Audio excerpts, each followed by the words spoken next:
The Chennai shopping mall Shravana Sambaram KG sale Nakshi jewellery మేళా flat 50% of.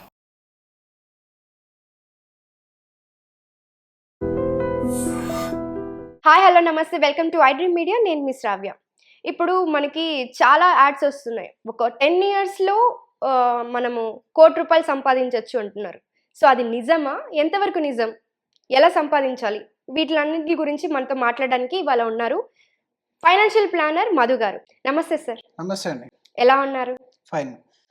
So ఇప్పుడు జనరల్గా వస్తుంది ఆ వీడియో కావచ్చు, ఈ వీడియో కావచ్చు, థంబ్నెయిల్స్ వచ్చేస్తున్నాయి. ఏమంటే 10 సంవత్సరాలు ఇన్వెస్ట్ చేస్తే మ్యూచువల్ ఫండ్స్లో మీరు ₹1,00,00,000 సంపాదించవచ్చు అని. ఇది ఎంతవరకు నిజం అంటారు? సో జనరల్గా ఇది నిజమా అబద్ధమా అని అంటే ఇది నిజమని చెప్పాలి. ఎందుకనంటే ఆల్రెడీ మీకు డేటా చూస్తే అర్థమైపోతుంది. అంతా కూడా ఏదైనా సరే పాస్ట్ హిస్టరీ అనేది మన దగ్గర అవైలబుల్ ఉంది. అయితే దీన్ని మ్యాథమెటికల్గా కూడా కొన్ని రకాల ఆప్షన్స్ అనేటివి ఉన్నాయి. ఈ మ్యాథమెటికల్గా ఇలా మరి మ్యూచువల్ ఫండ్స్లో రిటర్న్ నేను ఎక్స్పెక్ట్ చేస్తున్నా. ఫర్ ఎగ్జాంపుల్ ఒక 15%, జనరల్గా అందరు చెప్తారు 15-18% మ్యూచువల్ ఫండ్ రిటర్న్ ఇస్తుందని చెప్పేసి. అండ్ ఇప్పుడు ఎమర్జింగ్ కంట్రీ కాబట్టి డెఫినెట్లీ 15-18 అనేది మీరు ఎక్స్పెక్ట్ చేయొచ్చు.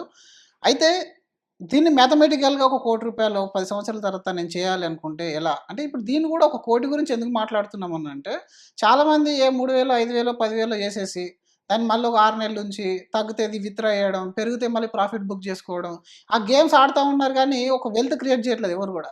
చాలా నేర్చుకుంటున్నారు అంటే ప్రాక్టీస్ ఎక్కువ, నెట్ ప్రాక్టీస్ ఎక్కువ అయిపోతుంది. బట్ గ్రౌండ్ లో దిగేసరికి సిచ్యువేషన్ అది వేరు కదా. మనం బయట నుంచి చూస్తే వీడంతా ఈ బాల్ 6 కొట్టలేక అవుట్ అయ్యింది అని చెప్పేసి మనం క్రికెట్ లో దూషిస్తూ ఉంటాం కదా. సో అంటే ఎలాంటి సిచ్యువేషన్స్ వస్తాయి, వాటిని మనం ఎలా ఫేస్ చేయాలంటే జనరల్ గా ఫస్ట్ ఆఫ్ ఆల్ నేను కొన్ని క్యాలిక్యులేషన్ చెప్తాను, దాని తర్వాత సిచ్యువేషన్ మీకు చెప్తాను. క్యాలిక్యులేషన్ ఏంటి, మీ దగ్గర ఒక 7 lakhs లంసం ఉంటే, 7 లక్షల రూపాయలు కానీ లంసం ఉంటే ఒకేసారి మీరు ఇన్వెస్ట్మెంట్ లంసం రూపంలో ఇన్వెస్ట్మెంట్ చేయండి. తర్వాత 20,000 ఎస్ఐపి, ₹20,000 ఎస్ఐపి చేసి ప్రతి సంవత్సరం దాన్ని 10% టాప్అప్ చేసుకుంటూ వెళ్ళండి. 15% రిటర్న్ కానీ ఇచ్చింది అంటే మార్కెట్ మీ దగ్గర ₹1,00,00,000 ఉంటాయి 10th ఇయర్ అయిపోయేసరికి. 15% రిటర్న్ ఇచ్చేస్తే అది. ఒకవేళ నా దగ్గర 7 లక్షల రూపాయలు లంసం లేదు అనుకుంటే ఇంకొక ఆప్షన్ ఉంది. మీరు లంసం ఒక 2 లక్షలతో స్టార్ట్ చేయండి. ఒక 2 lakhs రూపీస్ లంసం చేసేసి అదే ₹20,000 ఎస్ఐపిని మళ్ళీ కంటిన్యూ చేయండి. ఈ లంసం ఏదైతే ఉందో దాన్ని ఎవ్రీ ఇయర్ 1 lakh యాడ్ చేయండి.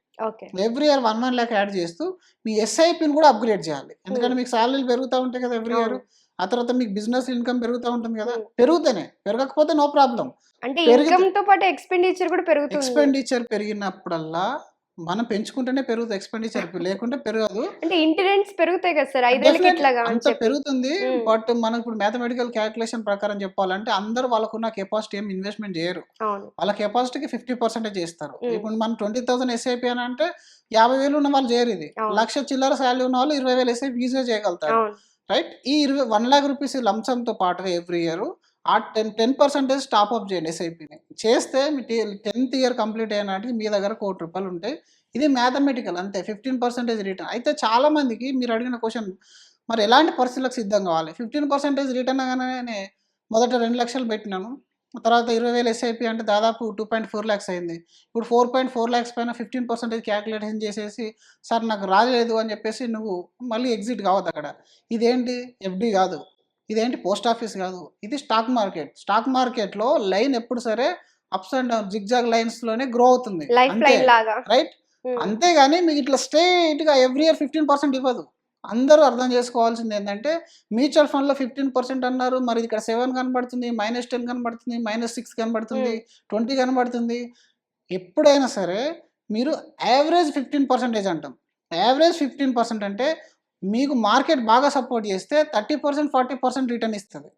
మీరు ఎగ్జిట్ కావద్దు, ఎగ్జిట్ అసలు అవ్వద్దు. నాకు ప్రాఫిట్ వచ్చేసిందంటే ఎగ్జిట్ కావద్దు. మీకు అదే ఇప్పుడు రివర్స్లో అవుతుంది, 20% మైనస్ కూడా కనబడుతుంది. మీరు పెట్టిన ₹4,00,000, ₹4,40,000 ఓ 20% తగ్గుతుంది. ఒకవేళ మార్కెట్లో ఏదైనా పెద్ద సిచ్యువేషన్ జరిగితే, అన్ని రోజులు జరుగుతాయని చెప్పాము. ఒకవేళ జరిగితే ఆ ₹4,00,000 మీకు ₹80,000, ₹90,000 మైనస్ కూడా కనబడుతుంది. ఈ 2 సిచ్యువేషన్లో కూడా మీరు ఎలాంటి యాక్షన్ చేయదు. మేము ఎంత చెప్పాము? 10 years టైం చెప్పాను కదా. 10 years టైం మీరు డిసిప్లిన్గా ఉండాలి. ఎలాంటి సిచ్యువేషన్స్ వచ్చినా మేమైతే బయటికి రావద్దంటారు. హైయెస్ట్ కరెక్షన్ ఎంత అయింది అనేది ఫస్ట్ ఒకసారి చూసుకోండి. మార్కెట్ కరెక్షన్ అయిపోతే 40% వరకు కరెక్షన్ అయింది అనుకోండి, 40% అయినా మీరు వెయిట్ చేయండి, మళ్ళీ 80% అనేది మీకు ప్రాఫిట్ తీసుకొని వస్తుంది. మీ దగ్గర గైడెన్స్ లేదు కదా, అందుకని మీరు భయపడుతున్నారు. అందరు 15% రిటర్న్ అనగానే ఎవ్రీ ఇయర్ 15% ఎక్స్టెండ్ ఇస్తారు. అక్కడ మీరు మిస్టేక్ చేస్తున్నారు. ఎవ్రీ ఇయర్ 15 ఇవ్వదు. మీరు 30-40 ఇచ్చిందని చెప్పేసి లాస్ట్ కోవిడ్ తర్వాత ఇన్వెస్ట్మెంట్ చేసిన వాళ్ళందరికీ కూడా 25% సిఏజిఆర్ వర్కౌట్ అయిపోయింది. అలాగని చెప్పేసి ఈ 5 సంవత్సరాలు 25% ఇవ్వదు. ఇప్పుడు లాస్ట్ 1 ఇయర్ నుంచి రిటర్న్ లేదు, ఎవరు కూడా లేదు, రిటర్న్ లేదు. ఎందుకనంటే మార్కెట్ అప్ అండ్ డౌన్ అనేదిలోనే మీకు రిటర్న్ జనరేట్ అవుతుంది అని ఎవ్రీ ఇయర్ లీనియర్ రిటర్న్ అనేది ఇవ్వదు. సో ఇక్కడ మీరు అర్థం చేసుకోవాల్సింది, తగ్గినా మీరు ఏం చేయొద్దు, పెరిగినా మీరు ఏం చేయొద్దు, ఒక ఫార్ములాకి స్టిక్ అయి ఉండండి. మీకు ముందే తెలుసు కదా, నాకు 1 crore బిల్ ఇవ్వాలని అనుకుంటున్నాను, దానికి ఇది క్యాల్కులేషన్ మ్యాథమెటికల్లీ 15% సిఏజిఆర్ మరి వర్కౌట్ అవుతుందా కాదా, ఒక సంవత్సరం ఎట్లా డిసైడ్ చేస్తావు, ఒక 6 నెలలు ఎట్లా డిసైడ్ చేస్తావు, 2 సంవత్సరాలు కానీ 3 సంవత్సరాలు ఫండ్ మేనేజర్కి టైం నువ్వు. అందులో ఏదన్నా ఒక ఫండ్, ఇప్పుడు 20,000 ఎస్ఐపి పెడితే ఒక ఫండ్ హౌస్లో పెట్టావు కదా, ఆ 20,000 ఎస్ఐపి మళ్ళీ 4 ఫండ్స్ సెలెక్ట్ చేసుకుంటావు కదా. ఏదన్నా ఒక ఫండ్ మేనేజర్ కొంచెం అటు ఇటు ఉంది, రిటర్న్ లేదు అనుకుంటే ఆఫ్టర్ 3 years కాల్ ఎప్పుడు తీసుకోవాలి, 3 years తర్వాత తీసుకోవాలి. అది కూడా మేము మీకు అడ్వైజ్ చేస్తాం. ఒకవేళ మీరు సొంతంగా చేసుకున్నా కూడా మినిమం 3 years అన్న టైం ఇవ్వాలి దానికి. నువ్వు 3 years టైం ఇవ్వకుండా ఇప్పుడు యాంఫీ డేటా చూడండి, 1.5 year కూడా అవ్వట్లేదు, డైరెక్ట్ ఇన్వెస్ట్ చేసే వాళ్ళందరూ కూడా స్టాప్ చేస్తున్నారు. ఎందుకంటే వాళ్ళ దగ్గర ఈ విజన్ అనేది లేదు. ఫస్ట్ ఫండ్ సెలెక్షనే తప్పు చేస్తావు, దాని తర్వాత ఈ భయానికి ఎగ్జిట్ అయిపోతావు, రైట్. ఈ 2 సందర్భాలకు నువ్వు మీకు సిద్ధంగా ఉండాలి. మార్కెట్ తగ్గినా సరే పెరిగినా సరే, ఒకవేళ నీకు అవసరం వచ్చింది ఒక 5 సంవత్సరాలు, అదే అడుగుదాం అనుకున్నాం. అంటే మా పర్సనల్ ఇష్యూస్ వల్ల మేము అమౌంట్ కావాల్సి వచ్చింది, దాని నుంచి ఎగ్జిట్ అయిపోయి అమౌంట్ తీసుకోవాల్సి వచ్చింది. అలాంటి సిచ్యువేషన్స్ లో ఎలాగా, అంటే తీసుకోవచ్చా, బయటికి రావచ్చా? రైట్. మీరు ఒక 5 సంవత్సరాల తర్వాత మీ ఇంట్లో చాలా పెద్ద ఫైనాన్షియల్ క్రైసిస్ వచ్చింది, మీరు పెట్టిన బిజినెస్ లాస్ అవ్వచ్చు, లేకపోతే ఆఫీస్లో కూడా మన మొహం నచ్చక బాస్ తీసేయచ్చు మనల్ని, రైట్, ఏదైనా జరగచ్చు కదా. సో జరిగినప్పుడు 5 సంవత్సరాల్లో మనం ఏం పెట్టాం, 5 సంవత్సరాల్లో 5 లక్షలేమో 1 lakh రూపాయలు, 4 లక్షలు 1 lakh రూపాయలు 4 లక్షలు పెట్టేసాము. తర్వాత 2 lakh రూపీస్ మనం ఇనిషియల్గా పెట్టేసాం, అంటే ఎంత 6 లక్షలు పెట్టాము. 6 లక్షలను ఎవ్రీ ఇయర్ 2.4 lakhs పెడుతున్నాం కదా ఎస్ఐపి రూపంలో. ఆ అమౌంట్, ఈ అంత అమౌంట్ కలిపి ఎంత అమౌంట్ అవుతుందో ఎక్స్ అమౌంట్ అయింది అనుకుందాం. ఆ ఎక్స్ అమౌంట్ మీరు తీసుకునే నాటికి ఫర్ ఎగ్జాంపుల్ 20% డౌన్లో ఉంది, 30% డౌన్లో ఉంది, స్టిల్ మీది ఎమర్జెన్సీ కదా, ఎగ్జిట్ అయ్యే ఛాన్స్ ఉందా లేదా, ఇక్కడ ఉంది కదా. మీరు బటన్ కొట్టేసి మీ అకౌంట్లో పడిపోతే, ఒకవేళ నాకు ఈ జర్నీ డిస్టర్బ్ కావద్దు, నాకు ఈ 10 years ఇప్పుడు మధ్యలో మళ్ళీ ఫస్ట్కి వస్తాం కదా, రారు. మీరు రాకుండా ఉండాలంటే దానిలో మీరు లోన్ తీసుకోవాలి. ఓకే, మీరు ఇప్పుడు ఎంతైతే మీరు అమౌంట్ పెట్టారో, ఈ అమౌంట్ ఫర్ ఎగ్జాంపుల్ మీద ఒక 30 లక్షలు అయింది అనుకుందాం ఆ రోజు నాటికి. ఆ 30 లక్షలు 40 లక్షలు మీ దగ్గర ఉంది. ఆ 40 లక్షల్లో ఫర్ ఎగ్జాంపుల్ మీరు 20 lakhs అవసరం ఉంది, 15 lakhs అవసరం ఉంది, మొత్తం అవసరం లేదు మీకు. మొత్తం అవసరం ఉంటే ఇంకా ఆప్షన్ లేదు. ఆ రోజు తగ్గినా సరే మొత్తం మీరు విత్డ్రా చేయాల్సిందే. కొత్తగా యాక్సిడెంట్ అవుతుంది సార్, ఆపరేషన్ చేయించుకోవాలి, ఉన్న అమౌంట్ అంతా కావాలి, అప్పుడు తీసేసాం అనుకోండి, ఇన్ని రోజులు సేవింగ్స్ పోతుంది. సో జనరల్ గా అదే టైంలో మాకు ఇంకా సర్జరీస్ అవి ఇవి అంటే మనకు ఒక హోల్డ్ లో పడతాము, ఇన్కమ్ రావడానికి టైం పడుతుంది. సో సడన్ గా ఒక ప్రాబ్లం లోకి వచ్చేస్తాం. అలాంటి టైంలో మళ్ళీ జీరోకి పడిపోయినట్లే అవుతుంది కదా సేవింగ్స్ లేకుండా. ఒకటి మొత్తం ఎప్పుడైతే తీస్తారో అప్పుడు జర్నీ అనేది మొదటి నుంచి స్టార్ట్ చేయాలి. అయితే మ్యూచువల్ ఫండ్ లో మీకు ఇంకొక అద్భుతమైన ఆప్షన్ ఏముందంటే, మీరు దాన్ని బంగారాన్ని ఎలాగైతే తాకట్టు పెడతాం, మన దగ్గర ఒక 10 తులాల బంగారం ఉంది, ఎవ్రీ ఇయర్ మనం ఒక్కొక్క తులం కొనుక్కుంటున్నాం ఫర్ ఎగ్జాంపుల్, రైట్. ఆ 10 తులాలు ఒక్కొక్క తులం కొనుక్కొని 10 తులాలు జమ అయింది. ఈ రోజు గోల్డ్ రేట్ బాగాలేదు, కానీ మనకు అత్యవసరం వచ్చింది, ఏం చేస్తాం మనం, అయితే అమ్మాలి లేదా తాకట్టు పెట్టాలి. మరి మ్యూచువల్ ఫండ్ లో తాకట్టు పెట్టే ఆప్షన్ ఉంది, దాన్ని లోన్. ఎస్, మీరు మ్యూచువల్ ఫండ్స్ ని బ్యాంక్ లో పెట్టేసి లోన్ తీసుకోవచ్చు. ఎంత అమౌంట్ తీసుకోవచ్చు, మీ దగ్గర ఉన్న క్యాపిటల్ లో దాదాపు 55% వరకు మీరు లోన్ తీసేసుకోవచ్చు. ఇప్పుడు మనం పెద్ద అమౌంట్ పెట్టాం కాబట్టి లోన్కి వెళ్ళినా పెద్ద అమౌంట్ వస్తుంది. మీరు 5,000 చేస్తారంటే ఏం రాదు, అందులో 20,000 పెట్టారు కాబట్టి మీరు ఉన్నదంతా ఇక్కడే పెట్టుకున్నారు కాబట్టి రేపు ఎమర్జెన్సీ వచ్చింది. First option complete amount withdrawal కావాలంటే మీ దగ్గర ఉంది. లేదు నాకు 6 years దాకా వచ్చాను, 4 సంవత్సరాలు నా దగ్గర 1 కోటి రూపాయలు వస్తుంది, మరి ఇప్పుడు నేను దాన్ని మొత్తం బ్రేక్ చేయదలుచుకోలేదు, నాకు ఎంతైతే అవసరం ఉందో అంతే తీసుకుంటా అనుకుంటే better you apply for a loan. ఆ లోన్లో మీరు తీసేసుకొని ఆ టెంపరీ ఎమర్జెన్సీ, అది మెడికల్ ఎమర్జెన్సీ కానివ్వండి, ఇంకా వేరే ఏ విధమైన ఎమర్జెన్సీ కానివ్వండి, మీరు దానిలో ఓడి లోన్ అని ఇస్తారు. మళ్ళీ క్యాపిటల్ కట్టాల్సిన అవసరం ఉండదు వెంటనే, ఓన్లీ మీరు ఇంట్రెస్ట్ మాత్రమే కట్టాలి. ఆ ఇంట్రెస్ట్ ఎప్పటి వరకు, మీకు అమౌంట్ ఎంతైతే తీసుకున్నారో అమౌంట్ అరేంజ్ అయ్యేంత వరకు ఓన్లీ ఇంట్రెస్ట్ కట్టండి. ఇంట్రెస్ట్ కట్టేసేయండి. ఒకవేళ మీ పరిస్థితి బాగాలేకపోతే ఆ ఎస్ఐపిని కొన్ని రోజులు ఆపండి, ఒక 6 నెలలు 1 year ఆపండి, నో ప్రాబ్లం. అప్పటిదాకా ఎంత పెట్టారో అది గ్రో అవుతుంది అంతే. తర్వాత 1 year తర్వాత ఒక 6 months తర్వాత మళ్ళీ దాన్ని స్టార్ట్ చేయండి ఎస్ఐపిని. ఎందుకంటే ఇందులో ఎట్లాంటి అవైలబుల్ ఆప్షన్స్ ఉన్నాయంటే, మీరు ఏ క్షణాన్ని ఎస్ఐపి అవ్వచ్చు, మీరు ఏ క్షణాన్నైనా ఎస్ఐపి నుంచి విత్డ్రా చేయొచ్చు, కొన్ని రోజులు పాస్ చేయొచ్చు. ఒక 3 నెలలు మీ దగ్గర బాగా టైట్ ఉందంటే ఎస్ఐపిలో పాస్ అనే ఆప్షన్ ఉంటుంది. మీరు ముందే అకౌంట్లో పాస్ అని కొట్టేసి ఒక 3 నెలలు మీ అమౌంట్ డెబిట్ కాదు. ఓకే. ఎంత అద్భుతం చూడండి. మళ్ళీ మీ దగ్గర ఏదైనా పెద్ద అమౌంట్ మళ్ళీ ఒక 6 నెలలు మీరు కట్టలేరు కదా, 6 నెలల్లో దాదాపు 1,20,000 మనం ఇన్వెస్ట్మెంట్ చేయాల్సింది, చేయలేము. కానీ మనకి ఎక్కడి నుంచో ఇంకో ₹1,00,000 వచ్చినాయి, దాన్ని మళ్ళీ యాడ్ చేయొచ్చు మీ జర్నీకి. ఏదంటే అది అంటే ఈ ఆప్షన్ ఎక్కడ ఉంటుంది మీకు బయట, ఇలాంటి ఆప్షన్ ఎక్కడైనా ఉందా అని అంటే ఎక్కడ దొరకదు మీకు. అలా జర్నీ మీరు 10 years కంటిన్యూ చేసినట్టయితే 10 అనేది యావరేజ్ 15 చెప్తున్నాము. ఒక టెన్యూర్ అనేది ఫిక్స్ చేసుకోవాలి, ఫిక్స్ చేసుకోండి, అమౌంట్ ఫిక్స్ చేసుకోండి, దానికి మీరు డిసిప్లిన్ ఉండాలి అంతే. మీరు చేయాల్సింది ఏం లేదు, ప్రయోగాలు చేయొద్దు, మళ్ళీ కొత్త కొత్త ప్రయోగాలు ఏం చేయద్దు. ఇటు నుంచి అటు నుంచి ఇటు, అటు రీసెంట్గా గోల్డ్ పెరిగిందని, ప్రాపర్టీ పెరిగిందని మీరు డైవర్షన్ తీసుకున్నారంటే మొదటికి వస్తారు తప్ప మీరు అందులోనే ఉండండి. సలహా తీసుకోండి, ఎవ్రీ 1 yearకి ఒకసారి రివ్యూ చేయించుకోండి, మీ పోర్ట్ఫోలియో మొత్తం రివ్యూ చేయించుకోండి. ఏ విధంగా నడుస్తుంది, ఫండ్ ఏ విధంగా ఉంది, దీనికన్నా బెటర్ ఏమైనా ఉంటుందా, డైవర్సిఫైడ్ ప్రాపర్ అయిందా, ట్యాక్సెస్ ఏ విధంగా ఉంది, ఇవన్నీ మీరు ఆలోచించుకోవాలి తప్ప కానీ భయాలు అవసరం లేదు. ఓకే సార్, ఇప్పుడు మనం ఇదంతా మాట్లాడాం కానీ కొంచెం తెలియని వాళ్ళు, నాలెడ్జ్ లేని వాళ్ళు మ్యూచువల్ ఫండ్స్ లోకి వచ్చారంటే వాళ్ళకి అది సేఫ్ అంటారా, ఎంతవరకు సేఫ్? ఇప్పుడు తెలియని వాళ్ళ గురించి అని అంటారు. సరే, ఇప్పుడు మనం ల్యాండ్ విషయంలో మాట్లాడుకుందాం. ల్యాండ్ కానీ గోల్డ్ కానీ, తెలియని వాళ్ళు గోల్డ్ కొంటారు కదా, గోల్డ్ తగ్గినప్పుడు వాళ్ళు ఏం చేస్తారు? వాళ్ళకి ఏం తెలుసు గోల్డ్ రేట్ పెరుగుతుందా తగ్గుతుందా అని? అవసరం ఆభరణం కాబట్టి కొంటాం. మీ దగ్గర గోల్డ్ ఉంది కాబట్టి ఆ క్షణాన ఎవడు అమ్మినా దాన్ని కొనడానికి రెడీగా ఉంటాడు, తగ్గినా కొంటారు, పెరిగినా కొంటారు. మ్యూచువల్ ఫండ్ కూడా అలాంటిదే. మీ దగ్గర మీకు తెలిసినా తెలియకుండా పెద్ద ప్రాబ్లం ఏం లేదు, ఎందుకంటే ఇది ఒక గవర్నమెంట్ అండర్లో నడిచే వ్యవస్థ. సెబీ అనేది అన్ని మ్యూచువల్ ఫండ్ హౌసెస్ని రెగ్యులేట్ చేస్తుంది. మీరు పెట్టే ప్రతి రూపాయి ప్రైవేట్ వ్యక్తి చేతిలోకి వెళ్ళట్లేదు, ఎవరు ఫ్రాడ్ చేయడానికి లేదు. మీ అకౌంట్ నుంచి డబ్బులు ఇన్వెస్ట్మెంట్ చేస్తే ఫండ్ హౌస్కి వెళ్తుంది, ఫండ్ హౌస్ నుంచి విత్డ్రా చేస్తే మీ అకౌంట్లోకి వస్తుంది, మధ్యలో ఎవరి చేతికన్నా వెళ్తుందా? లేదు. ఒకవేళ ఇది ఆ విధంగా ఒకటి సేఫ్టీ ఉంది. మీరు పెట్టే 20 లక్షలు, 10 లక్షలు, 30 లక్షలు ఎక్కడికి వెళ్తుంది? ఫస్ట్ ఆఫ్ ఆల్ జనరల్గా ఈ అమౌంట్ అనేది end of the day stock మార్కెట్కి వెళ్తుంది. స్టాక్ మార్కెట్ అంటే షేర్ ఆఫ్ కంపెనీ. కంపెనీస్ ఏం పని చేస్తున్నాయి ఈరోజు? మనం డైలీ వాడే వస్తువులు ఎక్కడివి? మీరు మార్నింగ్ నుంచి ఈవినింగ్ దాకా మనం వాడుతున్నాం కదా, 2 వీలర్లు, బైక్లు, ఎలక్ట్రానిక్స్లు, అలాగే మనకు ఇంట్లో వాడే స్టాపుల్ ఐటమ్స్, అంతేకాకుండా మీరు వుడెన్ ఐటమ్స్, ఏదైనా సరే ఎనీథింగ్ మీరు తీసుకోండి, అదొక కంపెనీ ప్రోడక్ట్. మరి టెక్స్టైల్స్ దగ్గర నుంచి, రెడీమేడ్ దగ్గర నుంచి, ఫార్మా దగ్గర నుంచి, ఐటీ దగ్గర నుంచి ప్రతిదీ మనుషులు మనం కన్జప్షన్ చేస్తున్నాం, ప్రాఫిట్ కంపెనీకి వెళ్తుంది. రేపు ఇది కొలాప్స్ అయితే, ఎంటైర్ సిస్టమ్ కొలాప్స్ అయితే మీ మ్యూచువల్ ఫండ్ లో ఇఫెక్ట్ అవుతుంది. మరి ఎంటైర్ సిస్టమ్ కొలాప్స్ అయినాడు బ్యాంక్స్ ఉంటాయా? మనం ఉంటామా? తిండి దొరుకుతుందా? ఇంత పెద్ద కోవిడ్ వచ్చినప్పుడే కొలాప్స్ గా ఉంది. ఒకవేళ కొలాప్స్ అయినా మళ్ళీ ఇప్పుడు ఎప్పుడు వచ్చింది? 30-40% పడ్డది కదా, మళ్ళీ 6 నెలల తర్వాత ఎట్లా పికప్ అయింది అని. కార్గిల్ గల్ఫ్ వార్ లో టైంలో కూడా ఇప్పుడు 200 సంవత్సరాలు యూఎస్ హిస్టరీ ఉంది, మనది 45 years అయింది స్టాక్ మార్కెట్. ఇందులో ఉన్న అన్ని రకాల సిచ్యువేషన్స్ మీరు అబ్జర్వ్ చేయండి. ఎప్పుడెప్పుడు మార్కెట్ ఎప్పుడు డౌన్ అయింది, మళ్ళీ ఎట్లా పెరిగింది. దీనికి నాలెడ్జ్ ఎందుకు? నాలెడ్జ్ అవసరం లేదు, ఏం తెలియని వాళ్ళు కూడా పెట్టచ్చు. బట్ పెట్టేటప్పుడు తెలిసిన వాళ్ళ దగ్గర పెట్టండి.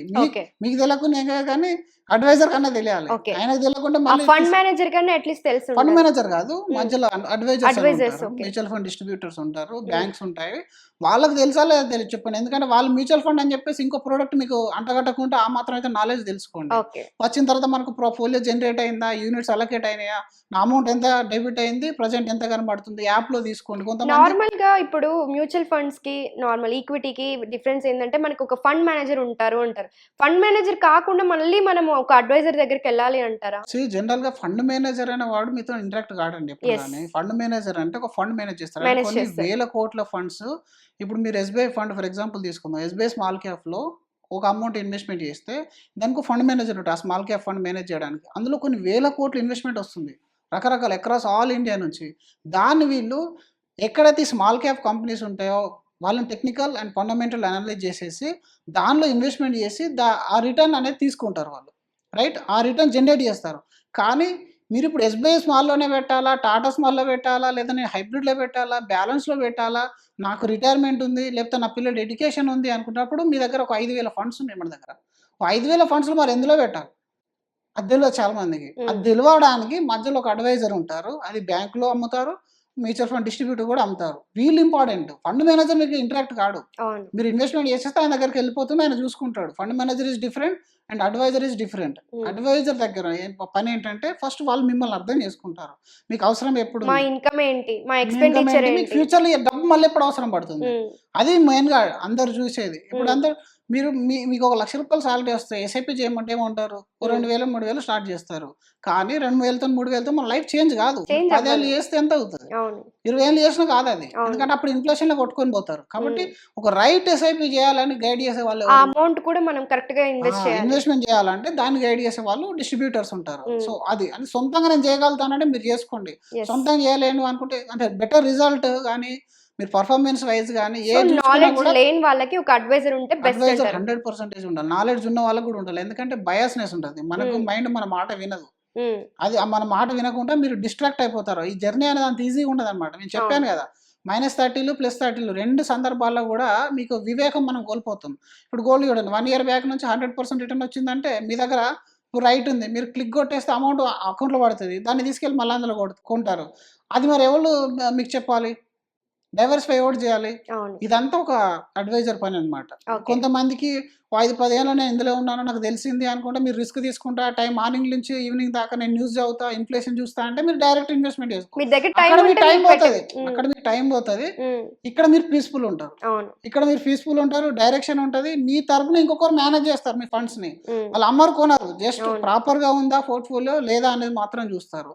సో అలాగే మీ గోల్ కి 1-2 సంవత్సరాల ముందుగానే ఈక్విటీ నుంచి డెట్లోకి మూవ్ చేసి లేదా ఎఫ్డీలోకి మూవ్ చేసేసి మీకు గైడెన్స్ ఇస్తారు. అక్కడ మీకు తెలియనప్పుడు రాంగ్ టైంలో ఎగ్జిట్ అయిపోయి మీరు మినిమం రిటర్న్ కూడా తీసుకోవట్లేదు. ఎందుకంటే ఇప్పుడు నిఫ్టీ రిటర్న్ కూడా యావరేజ్ రిటర్న్ ఇస్ 12% ఉంది.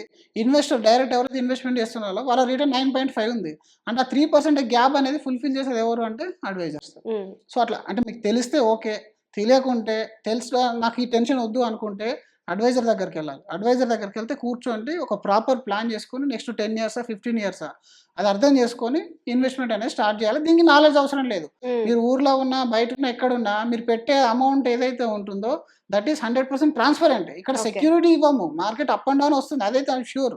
కానీ ట్రాన్స్పరెన్సీ ఇస్తుంది. మీరు బ్యాంకులో ఒక 10 లక్షలు ఎఫ్డీ పెడితే దాని ట్రాన్స్పరెన్సీ ఉండదు. అది ఎక్కడ పోయింది అనేది. కానీ ఇక్కడ మీరు 5 లక్షలు పెడితే ఎన్ని కంపెనీలో ఇన్వెస్ట్మెంట్ అయిందో చూడొచ్చు, ఎన్ని స్టాక్స్లో ఉందో చూడొచ్చు, ఆ స్టాక్లో ఎంత పర్సెంటేజ్ ఉందనేది చూడొచ్చు. అంటే మీరు సెక్టార్ వైజ్ బైఫర్కేషన్ చూసుకోవచ్చు, కంపెనీ వైజ్ బైఫర్కేషన్ చూసుకోవచ్చు. ఇంకేం కావాలి మనకు చెప్పండి. ఇప్పుడు మీరు పెట్టేది కూడా ఆ టీసీఎస్లోనో ఐసిఐసిఐ బ్యాంక్లోనో హెచ్డిఎఫ్సిలోనో లేకపోతే మీకు బయట మనకు ఐటీసీ కంపెనీలోనో పెడతాడు కదా. ఆ కంపెనీస్ అన్ని మనం చూసేటివే. మనకు తెలియదు ఏంటంటే అక్కడ ఒక ప్రోడక్ట్ని నమ్ముతాం. ఇక్కడ ఒక కారు కొని కొన్ని రోజులు మళ్ళీ అమ్మడానికి ఇష్టపడతాము. అంటే అక్కడ మనం ఒక వాల్యూ చూస్తున్నాం. మీరు టైటాన్ కంపెనీలో ఇన్వెస్ట్మెంట్ చేస్తున్నారు. టైటాన్ అంటే ఏంటి? వాచెస్ కంపెనీ కదా. మనకు డైరెక్ట్ చూస్తేనేమో ఓకే కంపెనీ ఉంది అని అనిపిస్తుంది. మీరు స్టాక్ మార్కెట్ ద్వారా చూసినప్పుడు కొంచెం భయపడతారు దాన్ని. అదే మీరు కార్ల విషయంలో కూడా అంతే. కార్లు మీకు మారుతి కంపెనీ మీద నమ్మకం ఉంటుంది కానీ మారుతి షేర్ మీద నమ్మకం ఉండదు. సో ఇక్కడ ఫండ్ మేనేజర్ డ్యూటీ అది. మళ్ళీ మనం పెట్టే అమౌంట్ ఎక్కడికో వెళ్తుంది, గ్యాంబ్లింగ్లోకి వెళ్తుంది అని ఇప్పుడు అనుకోవద్దు. అంతా ట్రాన్స్పరెంట్ ఉంటుంది. మీరు పోర్ట్ఫోలియో మొత్తం డౌన్లోడ్ చేసుకోవచ్చు. ఇన్వెస్ట్మెంట్ చేసిన తర్వాత పోర్ట్ఫోలియో మొత్తం డౌన్లోడ్ చేసి ఎంతెంత పర్సెంటేజ్ ఎక్కడెక్కడ ఉందో మొత్తం చూసుకోవచ్చు. ఫర్ ఎగ్జాంపుల్ ఏదైనా ఒక కంపెనీ బ్యాంక్రప్ట్ అయిపోయింది అనుకుంటే ఒక ఫండ్ హౌసెస్ అనేది మినిమం 30-40 కంపెనీ స్టాక్స్ని పిక్ చేసుకుంటుంది. అందులో ఒక 5 కంపెనీలు మొత్తం దివాలా తీసినాయి. మిగిలిన కంపెనీస్ యొక్క ప్రాఫిట్ అయితే ఉంటుంది కదా. That is average return. So ఆ రిటర్న్ అనేది మీ దానికి వస్తుంది. So any time liquidity manage చేయడానికి ఫండ్ మేనేజర్ కొంత అమౌంట్ లిక్విడిటీలో పెట్టుకుంటాడు. మీకు అత్యవసరం వచ్చింది మీరు ఎగ్జిట్ అయిపోవాలి. ఒకటేసారి 1,00,000 మంది 2,00,000 మంది ఇన్వెస్ట్మెంట్ చేశారు ఫండ్ మేనేజర్లో. ఫర్ ఎగ్జాంపుల్ చెప్తున్నాను. అందులో ఒక 5,000 మందికి అవసరం ఉంది డబ్బు. మరి దాన్ని మొత్తం డబ్బును ఒకేసారి తీయాలంటే షేర్ అమ్మడానికి వీలు కాదు కాబట్టి లిక్విడిటీ మెయింటైన్ చేస్తారు. సో అన్ని విధాలుగా దీనికి తెలియాల్సిన అవసరం అనేది ఏం లేదు. ఒకవేళ మీకు నిజంగా నాకు తెలుసుకోవాలనుకున్నారంటే ప్రాపర్ డిస్ట్రిబ్యూటర్కి విత్ ఎక్స్పీరియన్స్డ్ ఒక 100-200 మంది 300 మంది క్లయింట్ మేనేజ్ చేసే వాళ్ళ దగ్గరికి వెళ్ళి కూర్చుంటే రియల్ టైం ఏందో అర్థమైపోతుంది. అది మీకు సోషల్ మీడియాలో కనపడదు. రీల్స్లో మీకు అసలు నాలెడ్జ్ అనేది రాదు. ప్రాపర్ వాళ్ళ దగ్గరికి వెళ్ళి మీరు కాన్ఫిడెంట్గా ఇన్వెస్ట్మెంట్ చేయొచ్చు. దీంట్లో ఎలాంటి డౌట్స్ అనేది లేవు. Okay sir, thank you so much. మనము ఇందాక ఫస్ట్ మాట్లాడుకున్న టాపిక్ ఇది ఏంటంటే 10 సంవత్సరాలు ఇన్వెస్ట్ చేస్తే మనకి ₹1,00,00,000 వస్తాయా అన్న దానికి క్లియర్ ఎక్స్ప్లెనేషన్ ఇచ్చారు. అండ్ నాలెడ్జ్ లేని వాళ్ళకి కూడా ఎలాగ ఇన్వెస్ట్ చేసుకోవాలనే ఇన్ఫర్మేషన్ ఇచ్చారు. Thank you so